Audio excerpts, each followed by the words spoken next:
এই শাহবাগ শাপলার রাতে, আমি শাপলার রাতে উপস্থিত ছিলাম। এই শাপলার কারণে আপনাদেরকে জানাই, এই শাহবাগ যখন চলে, আমি তখন ঢাকা বিশ্ববিদ্যালয়ের ছাত্র। আমার আব্বা আম্মা এলাকায় ঘুমাইতে পারতো না। এই সোশ্যাল সায়েন্স ফ্যাকাল্টিতে আমার ক্লাস। এইখান থেকে ঢোকার সময় চারুকলার সামনে বড় বড় দাঁত, রক্ত, মানুষকে খাচ্ছে যেই ছবিগুলা, আমি তাকাই দেখি সেই ছবি আমার বাপের মতো ছবি। মাথায় টুপি, সাদা দাড়ি, এই মানুষগুলাই নাকি বাংলাদেশের রাক্ষস। আমি সামনে দিয়ে যাইতে পারতাম না। এইখান থেকে মাথায় টুপি দিয়ে যাইতে ভয় লাগতো, কখন আমাকে শিবির বলে আমার জানটা শেষ কইরা দেয়। আব্বা আমাকে ভার্সিটিতে যাইতে পর্যন্ত নিষেধ কইরা দিছে। আমি সোশ্যাল সায়েন্স ফ্যাকাল্টিতে আসতাম সেই মাঝে মধ্যে দোয়ে চত্বর ঘুইরা।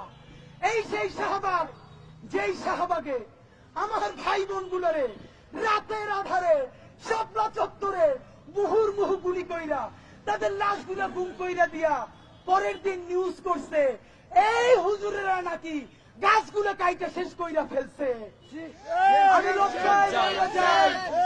প্রথম আলো পরের দিন লিড নিউজ করছে ভোর রাতে বাংলাদেশের প্রান্ত থেকে কওমি মাদ্রাসার ছেলেগুলা যারা জীবনে ঢাকায় আসে নাই, নবীরে বিদ্রুপ করছে, আল্লাহর রাসূলরে নিয়া সব থেকে অসভ্য কথা যেগুলো আইয়ামে জাহিলিয়াতের যুগে কাফেররা মুশরিকরাও বলে নাই, সেইগুলো যারা বলছে তার প্রতিবাদ করতে আসছে।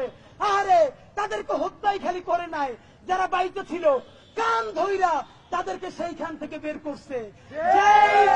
যেই প্রথম আলো, যেই বাংলাদেশের এনজিও পন্থী, যেই সোশ্যাল মিডিয়া মানবাধিকারের কথা বলে, পরের দিন পত্রিকার হিট নিউজ হইছে, কান ধরে সেই কওমি মাদ্রাসার ছেলেগুলা বের হয়ে যায়।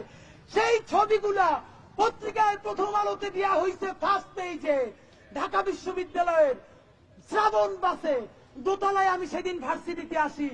আমি অবাক, আমি মরে যাই। ঢাকা বিশ্ববিদ্যালয় দেখেন ফ্যাসিবাদ কিভাবে মনস্তত্ত্ব তৈরি করে। যখন কথা বলবার কথা ছিল, এই ছেলেরা যদি ঢাকা দখল করতেও আসে, এই ছেলেরা যদি সারা রাত ঢাকা অবস্থান করতেও আসে, তারা তো এই রাষ্ট্রের ট্যাক্স পেয়ার, এই রাষ্ট্রের আয়তার নাগরিক। কোন অসভ্যতা বলতে পারলো না, একজন বলতে পারলো না এই ছেলেগুলোকে who gave you right to shoot him.